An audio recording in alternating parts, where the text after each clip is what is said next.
Hello dear friends, जैसा कि आप जानते हैं कि आपकी रीजनिंग की जो क्लासेस हैं वो चल रही थी, है ना। उसके अंदर हम इजी टू एडवांस लेवल तक सारी रीजनिंग कवर करने वाले हैं और हमारा टॉपिक जो चल रहा है वो चल रहा है एनालॉजी, है ना। तो उसी के ऊपर हम बात करने जा रहे हैं। आज मैं आपके लिए कुछ क्वेश्चंस लेकर आई हूँ इसी से रिलेटेड, जो थोड़े से मॉडरेट है और कुछ ईजी हैं, ठीक है। तो जैसा कि आप जानते हैं कि मैं पहले आपके लिए टाइमर चलाती हूँ, देन उसके बाद में जिससे सॉल्व होता है वेल एंड गुड, अदरवाइज मैं उस सारे क्वेश्चन को एक्सप्लेन करती हूँ और फिर आपके पास आंसर आता है। तो वही प्रोसेस जो है हम स्टार्ट करेंगे। चलिए स्टार्ट करते हैं हमारे क्वेश्चन नंबर 1 के अंदर ये प्रोसेस को।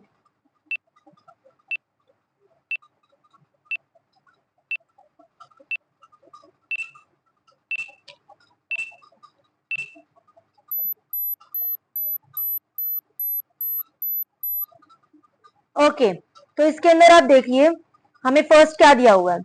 हमें फर्स्ट दिया हुआ है जहाज, कप्तान। जहाज और कप्तान दोनों कैसे रिलेट करते हैं, पहले हमें ये सोचना पड़ेगा। जहाज और कप्तान कैसे रिलेट करते हैं। जैसा कि आप जानते हो कि जो जहाज होता है वो कप्तान की देखरेख में ही चलता है ना। इसकी देखरेख में ही ये चल पाता है। तो जैसे कप्तान जहाज के लिए है, वैसे अखबार के लिए कौन हो सकता है? पाठक, मुद्रक, प्रकाशक या संपादक? ऑफकोर्स संपादक इसका आंसर आएगा, ऑप्शन नंबर डी।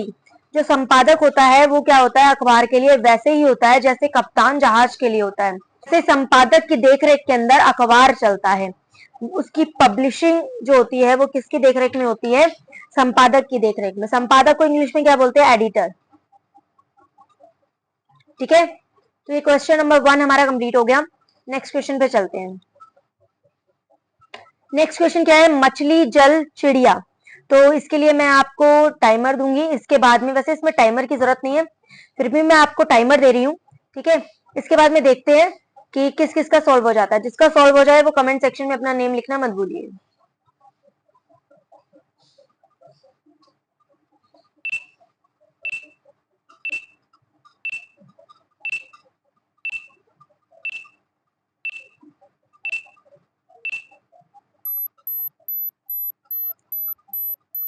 ओके, तो हमें क्या दिया हुआ है? हमें इसमें दिया हुआ है मछली, जल। मछली और जल दोनों कैसे रिलेट कर सकते हैं? मछली जो होती है वो जल में क्या कहती है? रहती है। जल में क्या होती है? रहती है। तो चिड़िया कहां पर होती है भाई? जल में रहती है, जल में तैरती है। तो चिड़िया कहां पर तैरती है? तैरती है वो? नो। देखिए कि जो मछली होती है वो जल में क्या करती है? तैरती है। तो चिड़िया कहां पर उड़ती है? चिड़िया का काम उड़ना है, तो वो कहां पर उड़ेगी? जल में, भोजन में, वायु में या आकाश में? कहां पर उड़ेगी? ऑफकोर्स आकाश में। तो क्वेश्चन नंबर सेकंड का ऑप्शन नंबर जो सी है वो हमारा क्या आ गया है? आंसर आ गया है। इसका ऑप्शन का जो करेक्ट है वो क्या है? आकाश। क्या आएगा? आकाश। जैसे मछली जल से रिलेट करती है, वैसे चिड़िया आकाश से रिलेट करती है, ठीक है। चलते हैं नेक्स्ट क्वेश्चन पे। नेक्स्ट क्वेश्चन में आप ध्यान से देखिए, आपको ऑप्शंस दिए हुए हैं और ये टाइमर स्टार्ट होता है आपका अब।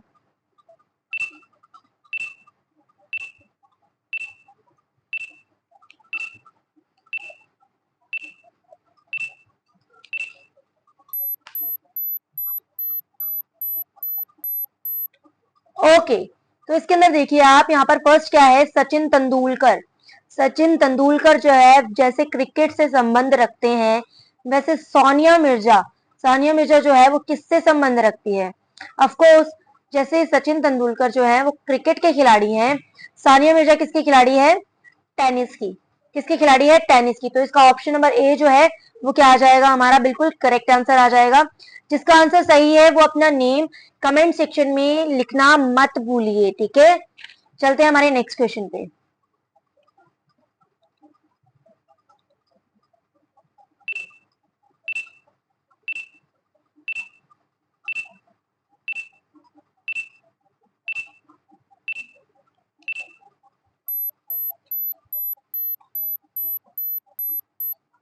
ओके गाइस, तो इस क्वेश्चन के अंदर हमें क्या दिया हुआ है? फर्स्ट हमें दिया हुआ है गाय और बछड़ा। गाय और बछड़ा दोनों कैसे रिलेट कर सकते हैं? गाय माँ होती है, बछड़ा उसका बच्चा होता है। वैसे ही बकरी क्या होगी? माँ होगी, और उसके बच्चे को क्या बोला जाएगा? ऑफ कोर्स मेमना। ना तो पिल्ला बोला जाएगा, ना छोना बोला जाएगा, ना ही बछड़ा बोला जाएगा। तो इसका आंसर क्या आ जाएगा? मेमना। इसका आंसर क्या आ जाएगा? मेमना। मेमना इसका आंसर हो जाएगा, ऑप्शन नंबर सी। चलते हैं हमारे नेक्स्ट क्वेश्चन पर। बहुत ही इजी क्वेश्चन है, कुछ जो है वो थोड़े से मॉडरेट है, ठीक है। ये आपके सामने स्क्रीन पर आ गया है न्यू क्वेश्चन, तो ये थोड़ा सा डिफिकल्ट होगा, प्लीज इसे करने की ट्राई कीजिए, ठीक है।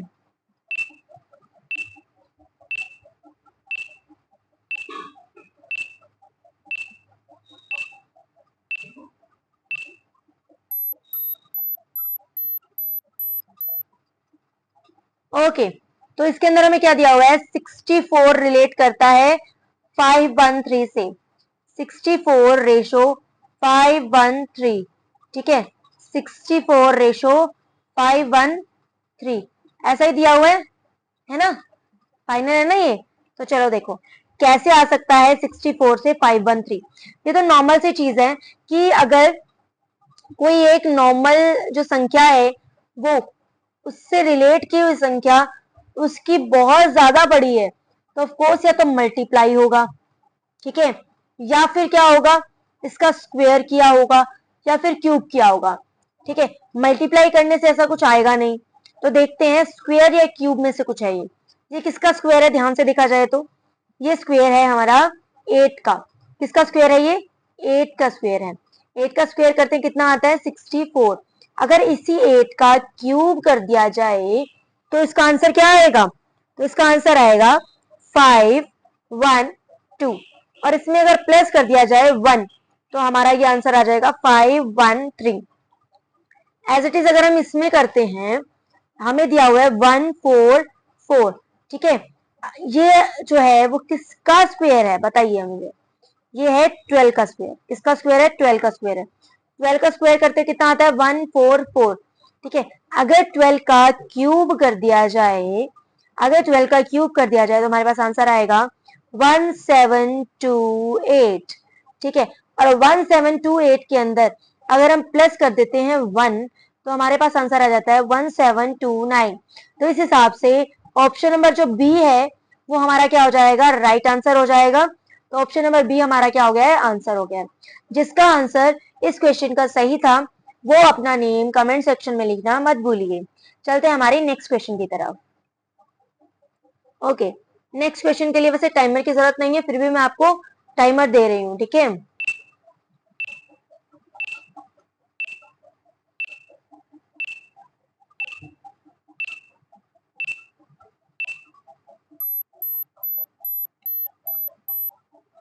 ओके, इस क्वेश्चन के अंदर देखिए क्या कहा गया है, बिल्कुल नॉर्मल सा क्वेश्चन है। A B C D E F G H I J, पांच पांच वर्ड्स लिए गए हैं, उनका जोड़ा बनाया गया है ना। पांच पांच वर्ड्स लिए गए हैं लाइक दिस, है ना। और उनका क्या कर दिया गया? उन्हें एक दूसरे से रिलेशन का साइन दिखा दिया, बीच में रेशो का साइन दिखा दिया, बस इतना ही किया है। तो इसमें देखो क्या है? P Q R S T, तो इसके बाद क्या आता है? टी के बाद U V W X Y. तो U V W X Y ये हमारा कहां पर है? ऑप्शन नंबर बी में। सो ऑप्शन नंबर बी जो है वो हमारा क्या हो जाएगा? राइट आंसर हो जाएगा, ठीक है। ऑप्शन नंबर बी क्या हो जाएगा? हमारा राइट आंसर हो जाएगा। इसमें बिल्कुल भी टाइमर की जरूरत नहीं थी और बिल्कुल इजी लेवल का क्वेश्चन था, ठीक है। बिल्कुल इजी लेवल का क्वेश्चन था। नेक्स्ट क्वेश्चन पे करते हैं हम बात। इसके लिए मैं आपको टाइमर दे रही हूँ, ठीक है। ये हमारा आज का इस वीडियो का लास्ट क्वेश्चन है। देखते हैं किस किस बच्चे का ये सही होता है।